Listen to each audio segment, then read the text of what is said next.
Assalamu alaikum students. My name is Ali Hamza and I am a medical student.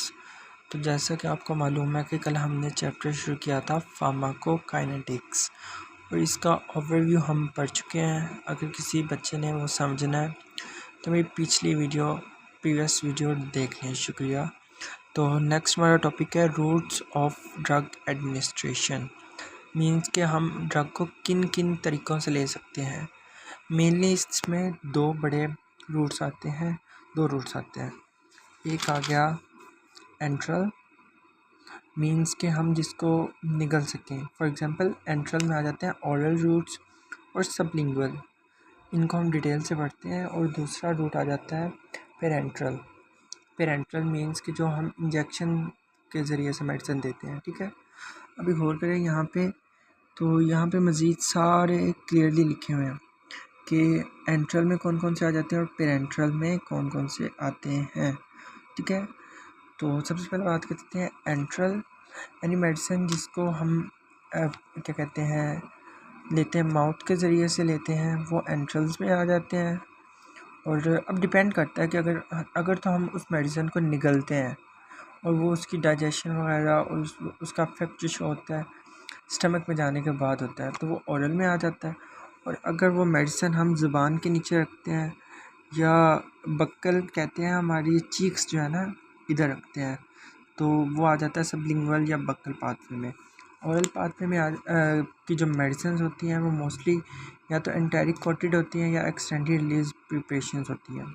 ठीक है, enteric coated medicine वो होती हैं जिनके ऊपर हमने कोट किया होता है किसी भी केमिकल का, किसी भी क्या कहते हैं मटेरियल का, ताकि हमारे स्टमक के अंदर जो भी एसिडिक मटेरियल है ना उससे बचा जा सके। कुछ मेडिसिन ऐसी होती हैं जो अगर हम लें और वो स्टमक में जाके स्टमक में जाके वो डिज़ोल्व हो जाए तो हमारे लिए कोई फ़ायदेमंद नहीं होती। ऐसी मेडिसिन जाके इंटेस्टाइन में जाके डिज़ोल्व होती हैं और वहाँ पे अपना इफेक्ट शो करती हैं। और इस स्टमक की एसिडिटी से बचाने के लिए उनके ऊपर हम एंटेरिक कोटेड प्रिपरेशंस बनाते हैं और एंटेरिक कोट करते हैं, जैसे कि omeprazole is one of the example. ठीक है, ये हमारे स्टमक में क्या कहते हैं जो एसिड है ना उसमें स्टेबल नहीं होती। ठीक है, इसलिए उसके ऊपर कोट किया जाता है एंटेरिक, ताकि वो इंटेस्टाइन में जाए और वहाँ पे जाके डिसॉल्व और अपना इफेक्ट शो करे। उसके बाद आगे एक्सटेंडेड रिलीज प्रिपरेशंस। आपने काफ़ी दफ़ा देखा होगा कि कुछ मेडिसिन ऐसी होती हैं जिनको हमें बहुत टाइम एक दिन में ज़्यादा दफ़ा लेना पड़ता है। फॉर एग्जांपल सुबह ली, फिर 2 घंटे बाद फिर ली, फिर 4 घंटे बाद। कुछ ऐसी होती हैं जिनको सुबह दोपहर शाम लेना पड़ता है। ठीक है, तो इस चीज़ को अवॉइड करने के लिए, इस चीज़ को मतलब ईजीनेस के लिए हम एक्सटेंडेड रिलीज प्रिपरेशंस बनाते हैं। ठीक है, इनमें और नॉर्मल मेडिसिन में डिफरेंस ये होता है कि एक्सटेंडेड रिलीज प्रिपरेशन से के तरीके से जो मेडिसिन बनती है उसको हम दिन में एक ही दफ़ा लेते हैं मोस्टली। ठीक है, उसकी हाफ लाइफ नॉर्मल से ज़्यादा होती है और वो अब हम एक ही दफ़ा ले लें तो वो पूरा दिन अपना इफेक्ट शो करता है, एक्सटेंड रिलीज़ कर देता है। मींस कि थोड़ी थोड़ी करके अपनी मेडिसिन की रिलीज़ करता है ताकि हम ज़्यादा देर तक वो मेडिसिन हमारी ब्लड में रह सके। ठीक है, इसको हम ER, XR, XL और SR भी कहते हैं। ER stand for extended release, XR भी इसी को शो करता है, XL भी एक्सटेंडेड रिलीज को ही शो करता है। ठीक है, और इन मेडिसिन की अगर हम एग्जांपल की बात करें तो आ जाती है मॉर्फिन। ठीक है, ओरल मॉर्फिन जो है ना वैसे तो वो 2-4 घंटे उसका हाफ लाइफ है, वो 2 या 4 घंटे बाद दोबारा लेनी पड़ती है, डॉक्टर प्रिस्क्राइब करें जिस टाइम से। ठीक है, तो उसका मतलब क्या हो गया कि हमें दिन में 6 दफ़ा लेनी पड़ रही है। ठीक है, तो इस मसले को सॉल्व करने के लिए एक्सटेंडेड रिलीज प्रिपरेशन बनाई जाती हैं ताकि हम उस मेडिसिन को एक दिन में कम से कम टाइम्स लें। ठीक है, उसके बाद आगे सबलिंगुअल और बक्कल मेडिसिन। सबलिंगुअल और बक्कल मेडिसिन में आ जाती हैं वो मेडिसिन जो हम ज़ुबान के नीचे रखते हैं या हम जिनको सबलिंगुअली रखते हैं। ठीक है, इनका फ़ायदा ये होता है कि इनको फर्स्ट पास मेटाबॉलिज्म को पास नहीं करना पड़ता। ठीक है, और इनका इफेक्ट क्विक होता है। ठीक है, अगर हमें कोई भी मेडिसिन का रिज़ल्ट क्विकली चाहिए हो तो हम उसे प्रेफर करते हैं कि उसकी प्रिपरेशन हो सबलिंगुअली या बक्कली, मतलब कि या तो हम ज़ुबान के नीचे रखें या रखें अपने बक्कल में। ठीक है। इस मेडिसिन की एग्जांपल में आ जाती है captopril, which is sorry medicine है बीपी को कंट्रोल करने के लिए है। मेडिसिन में आ जाती है कैप्टोप्रिल, जो कि हम ज़ुबान के नीचे रखते हैं, वो क्विकली डिज़ोल्व हो जाती है और डायरेक्टली हमारे ब्लड के ज़रिए से वो जाती है और अपना इफेक्ट शो करती है। उसके बाद दूसरी आ जाती है क्या कहते हैं, रूट आ जाता है पेरेंट्रल। ठीक है, इसका मतलब वो होता है कि हम इंजेक्शन के तौर पे जो भी मेडिसिन लें वो पेरेंट्रल में आ जाता है। जैसे कि हम इंसुलिन वगैरह लेते हैं, अपना कंट्रोल करने के लिए, अपना शुगर लेवल वगैरह के लिए। ठीक है, इसका रूट ऑफ एडमिनिस्ट्रेशन इरिवर्सिबल है, मतलब कि अगर हम एक दफ़ा उसका मेडिसिन ले ली ना तो उसको हम रिवर्स नहीं कर सकते, उसका कोई एंटीडोट नहीं होता। तो उसका या तो फ़ायदा होगा या तो नुकसान हो सकता है। इसमें और एंट्रल में डिफरेंस मेनली अगर करें तो ये भी है कि पेरेंट्रल में पेन वगैरह होता है। एज यू नो कि जब भी इंजेक्शन लगता है तो हमारी स्किन को वो रप्चर करके जाता है, तो सारी सी बात है पेन तो होगा। कुछ लोगों को उसका फेयर भी होता है, डर भी होता है कि हम इंजेक्शन नहीं लगवाएंगे, इसलिए भी ये ज़्यादा प्रेफरेबल चीज़ नहीं है, मगर मजबूरी के तौर पे लगवाना पड़ता है। उसके बाद लोकल टिश्यू डैमेज भी कर देता है, ज़ाहिर सी बात है जब इंजेक्शन लगेगा तो वो रप्चर होगी हमारी स्किन वगैरह। ठीक है, उसके आगे 4 टाइप्स हैं। First one is intravenous.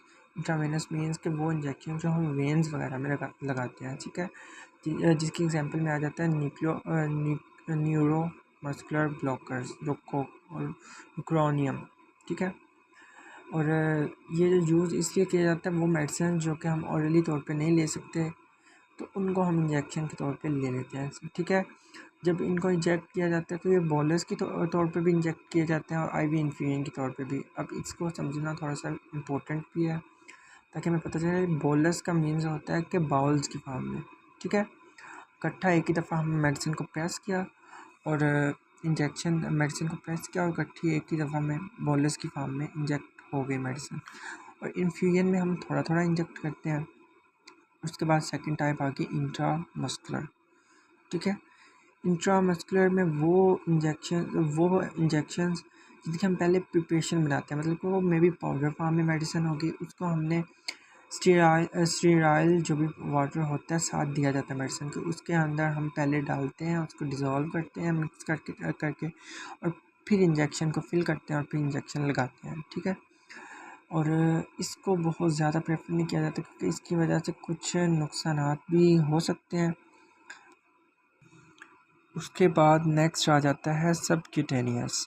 ठीक है, जो क्यूटेनियस है ना, हमारी स्किन की लेयर्स हैं, हमारी स्किन की जो 4 लेयर्स हैं उनमें से एक सबक्यूटेनियस है। ठीक है, सेकंड लास्ट वाली। और इस रूट को हम मोस्टली प्रिस्क्राइब नहीं करते क्योंकि इसकी वजह से पेन हो सकता है, नेक्रोसिस हो सकता है। नेक्रोसिस मीन्स कि जब भी हम इंजेक्ट करते हैं मेडिसिन तो एक जगह पे वो अकोमोलेट हो जाती है, जिसकी वजह से वहाँ पे कोई भी क्लॉट वगैरह बन सकता है, थ्रोम्बोसिस हो सकती है, हेमोलिसिस हो सकती है। ठीक है, उसके बाद आ गया इंट्राडर्मल। इंट्रा मीन्स नीचे, डर्मल मीन डर्मल के। इस रूट के ज़रिए तो हम मोस्टली मेडिसिन दे सकते हैं। और एगोनिस्ट जो होते हैं, diagnostic determinations and desensitisations are usually administered by this route. Means के डायग्नोसिस करने के लिए जो भी हम कुछ देते हैं एजेंट्स वगैरह, या डिसेंसिटाइज करने के लिए हमारे क्या कहते हैं अपने पोर्शन को, टिश्यूज़ वगैरह को, अपने रिसेप्टर्स वगैरह को डिसेंसिटाइज करने के लिए जो मेडिसिन दी जाती है वो हम इंट्राडर्मल रूट के ज़रिए से देते हैं। तो ये था आज का टॉपिक बच्चों, और उम्मीद है आपको ये कॉन्सेप्ट समझ आया होगा। अगर आप मज़ीद ऐसी वीडियोस चाहते हैं तो इस चैनल को लाइक एंड फॉलो करें। और फर्दर मोर ये कि पेरेंट्रल के कुछ एंगल्स वगैरह बताए गए हैं कि इंट्रावेनस इंजेक्शन कैसे दिया जाता है और कहाँ पे उसकी लोकेशन होती है। सेकेंडली, डर्मल इंजेक्शन कहाँ पे लगाया जाता है और कहाँ पे उसकी लोकेशन होती है। ये the first one is intravenous, the second one is dermal injection. आपको वाज़ा नज़र आ रहा होगा कि डर्मल में थोड़ा सा एंगल चेंज है, ये बहुत ज़्यादा डीप नहीं है। Third one is subcutaneous injection, और the last is intramuscular injection. Intramuscular जैसे आपको पता है मसल्स तो स्किन के नीचे ही होते हैं, इसके लिए ज़्यादा पेनिट्रेट करना पड़ता है अपने सिरिंज को। ओके, शुक्रिया।